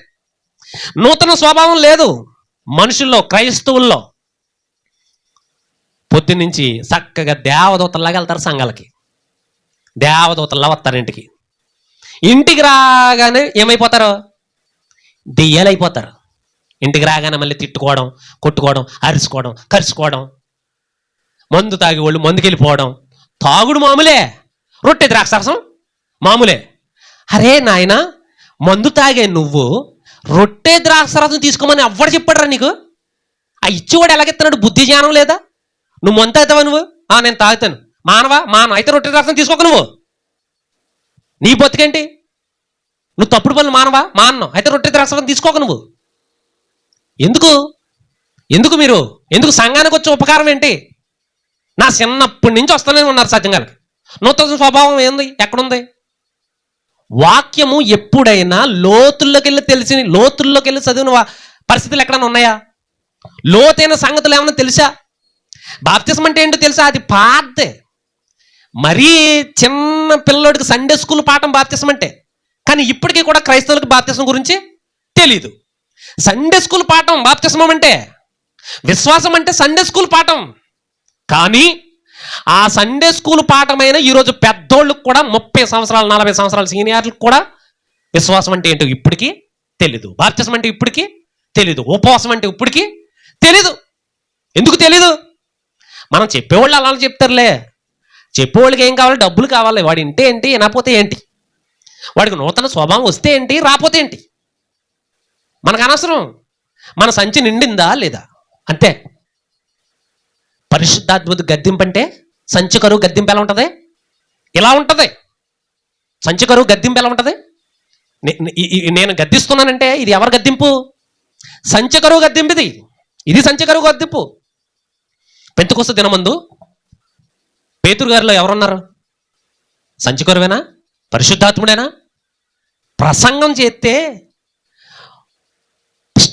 స్టార్టింగ్ పేతురు గారు ప్రసంగం చేస్తే అక్కడున్న కొన్ని వేల మంది వచ్చేసారు ఆయన దగ్గరికి. ఎందుకు? కొట్టేయడానికి కాదు. వేల మంది ఆయన దగ్గరికి వచ్చేసి, సార్ మరి మేము ఇప్పటి వరకు చాలా భయంకరమైన పాపాలు చేసేసాం, భయంకరమైన తప్పులు చేసేసాం. మీ ప్రసంగం విన్న తర్వాత, యేసుక్రీస్తు యొక్క గొప్పతనం తెలుసుకున్న తర్వాత మేము నొచ్చుకున్నాం సార్, మేము ఏం చేయాలండి అని అడిగితే అప్పుడు పేతురు గారు చెప్పారు, అయితే మీకు పరిశుద్ధాత్ముడు పనిచేస్తున్నాడు. మీరు పొడవబడ్డారంటే, మీకు వాక్యం గుచ్చుకుందంటే పని జరిగింది. కాబట్టి మీరు ఏం చేస్తారో తెలుసా? యేసుక్రీస్తు నామములో మీ పాప క్షమాపణ నిమిత్తం బాప్తిజం పొందండి. పరిశుద్ధాత్ముడు మీలోకి వస్తాడు. అప్పుడు మీరు ఎలా మారాలో, మీరు ఎలా నూతన స్వభావం కలిగి ఉండాలో ఆయన చూసుకుంటాడు. ఆ కార్యక్రమం ఆయన చేసుకుంటాడు. ఇంకా మీరు చేయవలసిందల్లా ఏంటి? బాప్తిస్మం తీసుకోవడం. పాప క్షమాపణ నిమిత్తం బాప్తిస్మం. నేను పాపిని అని నమ్మి నువ్వు బాప్తిస్మం తీసుకుని నేను రక్షింపబడాలి, నేను పరలోకానికి వెళ్ళాలి, దేవుని దగ్గరికి వెళ్ళాలన్న కుతూహలంతో నువ్వు బాప్తిస్మం తీసుకుంటే పరిశుద్ధాత్ముడు వస్తాడు. నిన్ను పరలోకానికి వెళ్ళగలిగే ఒక గొప్ప క్వాలిటీగా నిన్ను తయారు చేస్తాడు. అతన్ని నూతన స్వభావం కలిగింపజేస్తాడు. ఆ నూతన స్వభావాన్ని కలిగింపజేసేది ఎవరు? పరిశుద్ధాత్ముడు. సంచకరువు. ఈ సంచకరువు ప్రతి క్షణం మనము కల తెలుసో తెలియక ఏదైనా చిన్న తప్పు చేస్తే ఆ సంచకరువు లోపడుండి గుద్దుతూనే ఉంటాడు. ఎందుకు చేసావు ఎవడు చేయమన్నాడు నిన్ను? ఏం చేస్తాడు? గుద్దుతూనే ఉంటాడు. బైబిల్లో మనకి ఎవరు? దావీదు గారు తెలుసు. దావీదు గారు చేసిన పాపం గురించి తెలుసు. కానీ తర్వాత దావీదు గారు వెళ్ళి పశ్చాత్తాపడితే ఏమన్నాడు దావీదు? చూడండి, కీర్తనల గ్రంథము 51వ అధ్యాయము. అక్కడ పరిశుద్ధాత్మ సంచకరువు ఏం చేస్తున్న పని చూడండి. 10వ వచనం 51:10. దేవా, నా యందు శుద్ధ హృదయం కలుగజేయము, నా అంతరంగంలో స్థిరమైన మనసు నూతనముగా పుట్టించాలంట. అదేంటి? అంతకు ముందు ఉన్న మనసు ఏమైంది? పాతదే, చెడిపోయింది. ఆ మనసు బాగలేదు, నాకు అది వద్దు. మరి ఏం చేయాలి? నూతనంగా పుట్టించు. స్థిరమైన మనస్సు, గలిబిలి మనసు కాదు. అక్కడో లాగినా ఎక్కడో లాగినా ఇంకో చోటో లాగినా అలాంటి మనసు కాదు. స్థిరంగా ఉండే మనసు నూతనముగా పుట్టించు. నీ సన్నిధిలో నుండి నన్ను త్రోసివేయకము, నీ పరిశుద్ధాత్మ నా యొద్ద నుండి తీసివేయకము. నీ పరిశుద్ధాత్మ నా యొద్ద నుండి తీసివేయకు. ఎందుకు తీసివేయకూడదు? పరిశుద్ధాత్ముడు ఉంటేనే నూతన స్వభావం కలుగుతుంది. నూతన స్వభావం నాలోనికి రావాలి అనంటే పరిశుద్ధాత్మను పొందుకోవాలి. పరిశుద్ధాత్మను పొందుకోవాలంటే క్రీస్తు రక్తంలో కడగబడాలి. క్రీస్తు రక్తంలో కడగబడాలంటే పాపం అంటే ఏంటో తెలియాలి. పాపం అంటే ఏంటో తెలియాలంటే పరిశుద్ధుడైన దేవుని వాక్యం దగ్గరికి రావాలి. అలా వస్తేనే పాపం అంటే ఏంటో తెలుస్తుంది, మనం ఎక్కడ పడ్డామో తెలుస్తుంది, ఎక్కడ మనం పాపం అంటించుకున్నామో తెలుస్తుంది. వాటన్నిటికీ ఫుల్ స్టాప్ కావాలంటే బాప్తిజం అనేది రావాలి. ఆ బాప్తిజం తీసుకున్న తర్వాత పరిశుద్ధాత్ముడు వస్తాడు. పరిశుద్ధాత్ముడు వస్తే మన నూతన స్వభావం కలుగుతుంది. అంటే మనకి ఎప్పటికీ కూడా ఎన్ని తరాలు గడిచిపోయినా, ఎన్ని యుగాలు గడిచిపోయినా, ఎన్ని సంవత్సరాలు గడిచిపోయినా నూతన స్వభావం మనకు కలగట్లేదు అని అంటే అర్థం ఏంటి? మనలో ఎవరు లేరు? పరిశుద్ధాత్ముడు లేడు. అంటే ముద్ర లేదు.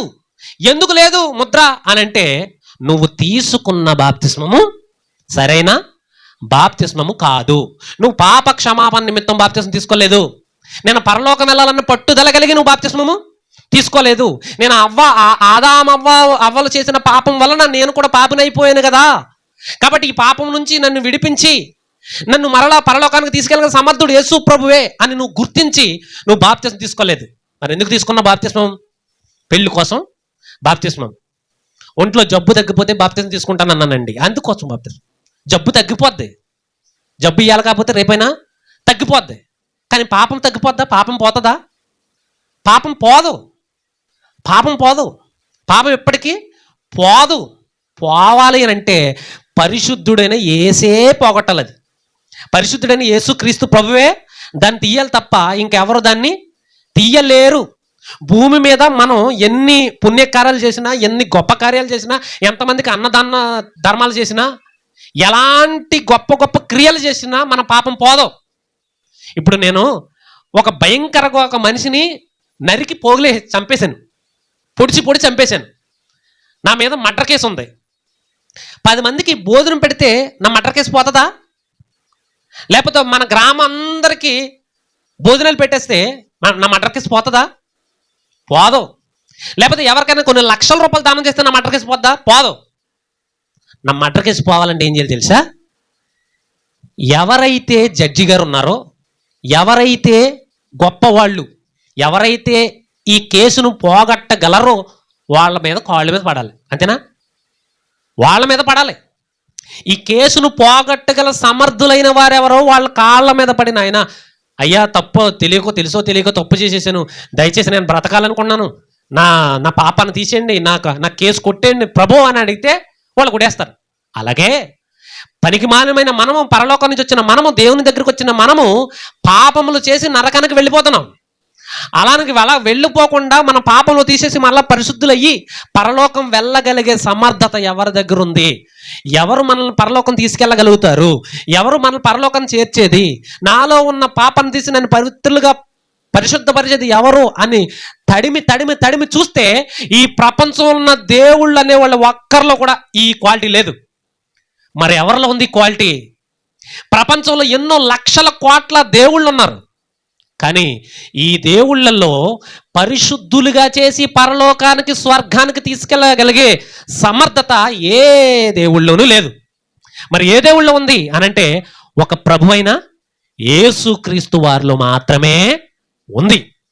అది తెలుసుకున్న వారమే ఆయన దగ్గరకు వచ్చి దాని నిమిత్తమై బాప్తిసం తీసుకోవాలి. అలా తీసుకున్న తర్వాత ఆయన ముద్ర వేస్తాడు పరిశుద్ధాత్ముడిని. ఆ పరిశుద్ధాత్మను పొందుకున్నామని తెలిసిన తర్వాత మన బతుకు ఎలా ఉందో మనం చూసుకోవాలి. నేను ఇంకా సినిమా చూస్తున్నానంటే నాలో పరిశుద్ధాత్ముడు లేడు. నేను ఇంకా బూతులు మాట్లాడుతున్నానంటే నాలో ఇంకా పరిశుద్ధాత్ముడు లేడు. నా పరిశుద్ధాత్ముడు లేడు అంటే దేవుడు నాకు ముద్ర వేయలేదు. దేవుడు నాకు ఎందుకు వేయలేదు ముద్ర? దేవుడు నాకెందుకు వేయలేదు ముద్ర అని అంటే నేను తీసుకున్న బాప్తిసం సరైనది కాదు, మంచిది కాదు. నేను అనుకున్న ప్రకారంగా బాప్తిసం తీసుకోలేదు. దేవుడు చెప్పినట్టుగా నేను బాప్తిసం తీసుకోలేదు. నేను ఎందుకో తీసేసుకున్నాను. ఎవరో చెప్తే తీసేసుకున్నాను, వాళ్ళు చెప్తే తీసేసుకున్నాను, వీళ్ళ చెప్తే తీసేసుకున్నాను. కానీ నేను ఖచ్చితంగా పాపినని గ్రహించి నేను బాప్తిసం తీసుకోలేదు. అందుకే నాకు ముద్ర వేయలేదు. అందుకే నేను చర్చికి వెళ్ళినా సరే నా బతుకు మారలేదు. అందుకే ఇంకా సినిమాలు చూస్తున్నాను, ఇంకా క్రికెట్ మ్యాచ్లు చూస్తున్నాను, ఇంకా జబర్దస్తులు చూస్తున్నాను, ఇంకా సోగ్గా తిరుగుతున్నాను, అంగరంగ వంగ వైభవంగా గంగిరెద్దులా తిరుగుతున్నాను, భయంకరంగా తిరుగుతున్నాను. అంటే నా పరిస్థితి ఏంటి ఇప్పుడు అని అంటే, నీ పరిస్థితి ఏంటి? నరకమే. ఇంకేంటి? ఇంకా నీకు ముద్ర రాలేదంటే నీ పరిస్థితి ఏంటి చెప్పండి. ఇప్పుడు ఒక వస్తువు కొన్నాం, ఆ వస్తువు మందని ముద్ర వేసుకోలేదు మనం, ఉంటుందా వస్తువు? అక్కడే ఉంటుంది మన కోసం, పోతే ఎవడో కూడా పట్టిపోతాడు. అలాగే పరిశుద్ధాత్ముడు నీలోనికి నాలోనికి దేవుడు పరిశుద్ధాత్ముడు ముద్రగా మనకు వేయకపోతే, మన హృదయంలో దేవుడు పంపించకపోతే మన పరిస్థితి ఏంటి? మన పరిస్థితి ఏంటి? మనం మళ్ళీ యథావిధి పాపములకు దాసులమై ఉన్నాం కదా. ప్రారంభంలో అక్కడే ఉన్నాం మనం. ఎట్టి పరిస్థితులు మనల్ని ఇంకా యేసు ప్రభు కొనలేదు. ఆయన కొనేట్టుగా మనం బయటకు రాలేదు. మనం ఇంకా పాపముల్లోనే ఉన్నాం. పాపముల్లోనే ఉంటే మీరు పాపముల్లోనే చచ్చిపోతారు, బయటికి రార మీరు అంటున్నాడు దేవుడు. పరిశుద్ధాత్ముడు గద్దిస్తున్నాడా లేదా?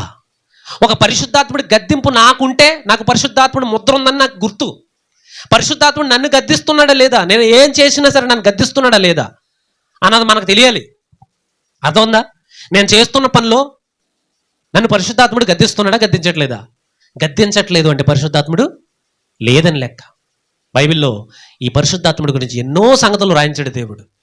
మన హృదయంలో ఉండి మనల్ని ఎప్పటికప్పుడు మనల్ని గద్దిస్తూ, మనల్ని సరిచేస్తూ, మనల్ని ఒక నూతన స్వభావంలో తీసుకెళ్ళగలిగే ఏకైక మహానుభావుడు పరిశుద్ధాత్ముడు. ఈ పరిశుద్ధాత్ముడిని మనకు ప్రాణం పెట్టి, యేసుక్రీస్తు వారు ప్రాణం పెట్టి మనకు అనుగ్రహించి ఆయన పరలోకానికి వెళ్ళాడు. ఆయన తిరిగి వచ్చేసరికి ఆయన అనుకున్నట్టుగా మనం పవిత్రంగా ఉండాలంటే పరిశుద్ధాత్ముడు మనలో ఉండాలి. పరిశుద్ధాత్ముడు మనలో ఉన్నాడో లేదో ఎప్పటికప్పుడు మనం చెక్ చేసుకుంటూ ఉండాలి. పరిశుద్ధాత్ముడు ఉంటేనే మనం వాక్యమును తీయగలుగుతాం. మళ్ళీ చెప్తున్నాను, పరిశుద్ధాత్ముడు ఉన్నాడని మనం నమ్మకం ఎప్పుడు కలుగుతుంది అని అంటే, మనం ఎప్పుడూ దేవుని వాక్యంతో గడుపుతున్నాము అంటే పరిశుద్ధాత్ముడు ఉన్నట్టే. అలా కాకుండా మన వాక్యాన్ని పక్కన పెట్టేసేసి మన పనుల మీదే ఎక్కువ కాలం గడుపుతూ ఎప్పుడో అవసరం వచ్చినప్పుడు ఆ బైబిల్ తీద్దాంలే అని అనుకుంటే పరిశుద్ధాత్ముడు మనలో లేనట్టే. అందరూ తీస్తారు బైబిల్, తీరా క్రైస్తవులు అనుకుంటున్నారు ఈరోజు బైబిల్ తీసి బైబిల్ చదివేది. మతోన్మాదులు అంతకంటే ఎక్కువ చదువుతున్నారు ఈరోజు, అవును కదా. కరుణాకర్ సుగ్న, లలిత్ కుమార్, రాధా మనోహర్ దాస్, ఇలాంటి బెగ్గరగాళ్ళు బోలెడు మంది ఈ మన ప్రపంచంలో క్రైస్తవుల కంటే ఎక్కువగా మతోన్మాదులు, క్రైస్తవం అంటే కెట్టని వారు ఎక్కువ మంది బైబిల్ చదువుతున్నారు ఈరోజు. మరి వాళ్ళందరిలో పరిశుద్ధాత్ముడు ఉన్నారన్నమా? పరిశుద్ధాత్ముడు ఉన్నాడంటే ఆనందంతో ఎల్లప్పుడూ కూడా వాక్యానికి ఎక్కువ సమయాన్ని గడిపేవాడే, వాడిలోనే పరిశుద్ధాత్ముడు ఉంటాడు. వాక్యాన్ని మనం పెద్దగా చెవిని పెట్టుకోకుండా, వాక్యానికి పెద్ద విలువ ఇవ్వకుండా, దేవుని పనికి అంతంత మాత్రంగానే మనం వెళుతున్నామంటే మనలో పరిశుద్ధాత్మ నడిపింపు లేదని అర్థం, ముద్ర లేదని అర్థం. ముద్ర లేకపోతే క్రీస్తు అంటాడు, నువ్వు నా వాడవు కాదు అంటాడు. అర్థమవుతుందా మీకు? అదేంటి ప్రభా, నేను నీ వాడినే ప్రభు అంటే ఏది నా ముద్ర అని అడుగుతాడు. ఏది నా ముద్ర? నేను వేయలేదు కదా నీకు ముద్ర అంటాడు. అది వేసావు ప్రభా, ఎక్కడ వేసాను? నా ముద్ర నీ దగ్గర ఉంటే నువ్వు అలా ఉండవు కదా. నేను ముద్ర వేయలేదు, నీ దగ్గర ముద్ర నాకు కనపట్లేదు. ఒకవేళ ముద్ర ఉంటే నువ్వు అలా ఉండవు. ముద్ర ఉన్న వాళ్ళు వేరే రకంగా ఉంటారు, నువ్వు ముద్ర లేనోళ్ళు వేరేగా ఉంటారు. సీలేసింది ఓ బండి వేరేగా ఉంటుంది, సీల్ అయ్యింది వేరేగా ఉంటుంది. నేను వేసిన సీల్ కనపట్లేదు, మీరు అలా లేరు. చెక్ చేసుకోవాలి, మనం చెక్ చేసుకోవాలి. పరిశుద్ధాత్ముడు సంచకరువు గద్దిస్తున్నాడా లేదా? పాఠం పేరేంటి? సంచకరువు గద్దింపు. సంచకరువు గద్దిస్తున్నాడా? దేవుని పనికి చెయ్యమని సంచకరువు గద్దిస్తున్నాడా? బైబిల్ చదవమని సంచకరువు గద్దిస్తున్నాడా? వాక్యం వినమని సంచకరువు గద్దిస్తున్నాడా? దేవుని పని కోసం కష్టపడమని సంచకరువు గద్దిస్తున్నాడా? మన ఆలోచనలు ఎక్కువగా సంచకరువుతో సంబంధించినవి ఉన్నాయా? అసలు సంచకరువు ఉన్నాడా నాలో? ఎవరో సంచకరువు? సంచకరువు ఉన్నాడా అసలు నాలో? ఉన్నాడా? ఆ లక్షణాలు సంచకరువు ఉన్నట్టుగా నాకు ఏమైనా లక్షణాలు కనబడుతున్నాయా అని ఎవరికి వాళ్ళమే చెక్ చేసుకోవాలి. ఎవరికి వారమే మనం పరిశీలించుకోవాలి. ఎప్పుడు అలా పరిశీలించుకుంటే నిజంగా సంచకరువు నాలో ఉన్నాడు అని నాకు కన్ఫర్మ్ అయితే సీట్ కన్ఫర్మ్. ఎక్కడ సీటు? పరలోకం. ఎందుకు? ఇక్కడ ముద్ర ఉంటేనే ఆ పార్సిల్ అక్కడికి వెళ్తుంది. ఇక్కడ ముద్ర లేకపోతే పార్సిల్ వెళ్ళదు. మనం ముద్ర కలిగిన వారమా కాదా? సంచకరువును కలిగిన వారమా కాదా అని తెలుసుకోవాలి. ఒకవేళ ఈ పాఠం విన్న తర్వాత ఇప్పటికి మనం ఆలోచిస్తే మనలో సంచకరువు లేడు అని అనిపిస్తే, ముద్ర లేదు అని అనిపిస్తే, పరిశుద్ధాత్ముడు నాలో లేడు అని అనిపిస్తే, మరి పరిశుద్ధాత్మని ఎలా పొందుకోవాలి? ఎలా పొందుకోవాలి? అడగాల ఆయన్ని. ఎవరిని? దేవా దేవా. ఇంకో విషయం ఏంటంటే, పరిశుద్ధాత్మను పొందుకుంటే శక్తి పొందుకుంటారు. దేవుని గురించి చెప్పడానికి సిగ్గుపడరు. దేవుని గురించి ఎక్కడికైనా వెళ్ళడానికి సిగ్గుపడరు. అపోస్తుల కార్యాలు 1వ అధ్యాయం ముగించేస్తాను. అపోస్తుల కార్యాలు 1వ అధ్యాయము 8వ వచనం. అయినను పరిశుద్ధాత్మ మీ మీదకి వచ్చినప్పుడు మీరు శక్తిని పొందెదరు. పరిశుద్ధాత్మ వచ్చి ఏం చేస్తారంట? శక్తి. ఏ శక్తి? డ్యాన్స్లు వేసే శక్తి కాదు. దేవుని పని చేయడానికి శక్తి పొందుతాం. ఇంకా ఏం శక్తి పొందుతాం? దేవుని కోసం ఏది చేయాలన్నా, వాక్యం చదవాలన్నా, అపవాదితో ఫైట్ చేయాలన్నా శక్తి కావాలి. చేయకూడని పనులు చెయ్యాలంటే చేయిస్తాడాడు. వెళ్ళొద్దన్నది వెళ్ళకూడదన్న చోటకి తీసుకెళ్తాడాడు. చూడకూడని చూపిస్తాడాడు. చేయొద్దన్నవి చేపిస్తాడు. మరి వాటిని అన్నిటినీ మనం విభేదించాలంటే, వాటి అన్నింటినీ వాడి వేసే ఉచ్చుల నుంచి మనం తప్పించుకోవాలంటే మనకి ఏం కావాలి? మనకి శక్తి కావాలి. ఆ శక్తి ఎవరిస్తారు? పరిశుద్ధాత్ముని ధరించుకుంటే ఆ శక్తి వస్తుంది. పరిశుద్ధాత్ముని ధరించుకుంటే మనం శక్తిమంతులం అవుతాం. దేవుని పని చేయడానికన్నా, దేవుని గురించి ఆలోచించడానికైనా, బైబిల్ చదవడానికైనా సరే, ఎలాంటి విషయాల్లో అయినా సరే నేనున్నాను. ఈరోజు అనేక మందితో మాట్లాడడానికి రెడీగా ఉన్నాను. కొన్ని డిబేట్లు చేయడానికి రెడీగా ఉన్నాను. ఈ శక్తి ఎక్కడది నాకు? పరిశుద్ధాత్మను ముద్రను కలిగి ఉన్నాం కనుక, పరిశుద్ధాత్మ శక్తిని పొందుకొని ఉన్నాము కనుక మనకెంతో శక్తి, బలం. తిమోతికి పౌలు గారు మాట్లాడతాడు, తిమోతి, క్రీస్తు యేసునందున్న కృపను బట్టి నువ్వు బలవంతుడవు కమ్ము. ఏంట కృప? పరిశుద్ధాత్మ. ఆ పరిశుద్ధాత్మ బలవంతుడు కమ్ము. దేవుని పని చేయడానికి బలవంతుడు కమ్ము. నువ్వు పరిశుద్ధాత్మని పొందుకో, పరిశుద్ధాత్మను సంపాదించు. కొంతమంది పరిశుద్ధాత్మ అనగానే గొంతులేయడం, పరిశుద్ధాత్మ అంటే బట్టలు ఊడిపోయేలాగా చిందులేస్తారు. పాడిందే పాట 100 సార్లు పాటలు పాడి డ్రమ్ములు గట్టిగా కొట్టేసుకుని ఏంటేంటో అల్లరి చేస్తారు. పరిశుద్ధాత్ముడు ఎలా చేయడు. పరిశుద్ధాత్ముడు అల్లరికి కర్త కాదు. బైబిల్ ఒకటి చెబితే వీళ్ళు ఇంకొకటి చేస్తూ ఉంటారు. అదే పరిశుద్ధాత్మ అనుకుంటారు.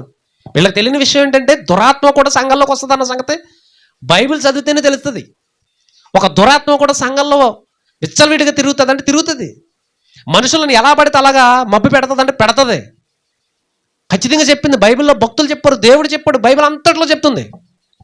పరిశుద్ధాత్మ పేరట ఎన్నో భయంకరమైన పనులు జరుగుతున్నాయి. భయంకరమైన కృత్యాలు జరుగుతున్నాయి. కాబట్టి ఏది పరిశుద్ధాత్మ అంటే, పరిశుద్ధాత్మ వస్తే పడిపోరు మనుషులు, పరిశుద్ధాత్మ వస్తే నిలబడతారు మనుషులు. పరిశుద్ధాత్మ నిలబెట్టేదే కానీ పడగొట్టేది కాదు. పరిశుద్ధాత్మ దేవుడు పరిశుద్ధులుగా చేసేవాడు కానీ పనికిమాలులుగా చేసేవాడు కాదు పరిశుద్ధాత్ముడు. అలాంటి పరిశుద్ధాత్మను మనం కలిగి ఉంటే, ఆయన గద్దింపు మనలో ఉంటే, మన జీవితం ఎలా ఉందో మనకు తెలుస్తుంది. ఆటోమేటిక్గా మనకు తెలిసిపోద్ది మనలో పరిశుద్ధాత్ముడు ఉన్నాడా, సంచుకరువు ఉన్నాడా, ముద్ర పడిందా పడలేదు నాకు అని గమనించుకుని గ్రహించుకొని, ఒకవేళ పడకపోతే దేవా నాకు పరిశుద్ధాత్మ ముద్ర వేయలేదా, నువ్వు నాకు నూతన స్వభావం కావాలి ప్రభువా అని అడగాలి. అడిగితే ఆయన పరిశుద్ధాత్మను ధారాళంగా దయచేస్తాడంట. ఎలా దయచేస్తాడు? నిండుగా పరిశుద్ధాత్మ అభిషేకం జరుగుతుంది. అప్పుడు మనం నూతన స్వభావంలోకి వెళతాం, యేసుక్రీస్తు అన్నట్టుగా బ్రతుకుతాం. అప్పుడు ఆయన వచ్చి మనల్ని తీసుకుని ఎక్కడికి వెళ్తాడు? పరలోకానికి, మనకు ఏర్పాటు చేసిన స్థలాల్లోనికి తీసుకుని వెళ్తాడు. అక్కడ ఎలాంటి రోదన ఉండదు, సమస్య ఉండదు, ఇబ్బందులు ఉండవు. ఎప్పుడు నిత్యము అక్కడ ఎలా ఉంటుంది? ఆనందము, సంతోషము. ఎప్పుడు ఆకలి దప్పులు లేని దేశం అది, ఆకలి దప్పులు లేని లోకం, రాత్రి లేని లోకం.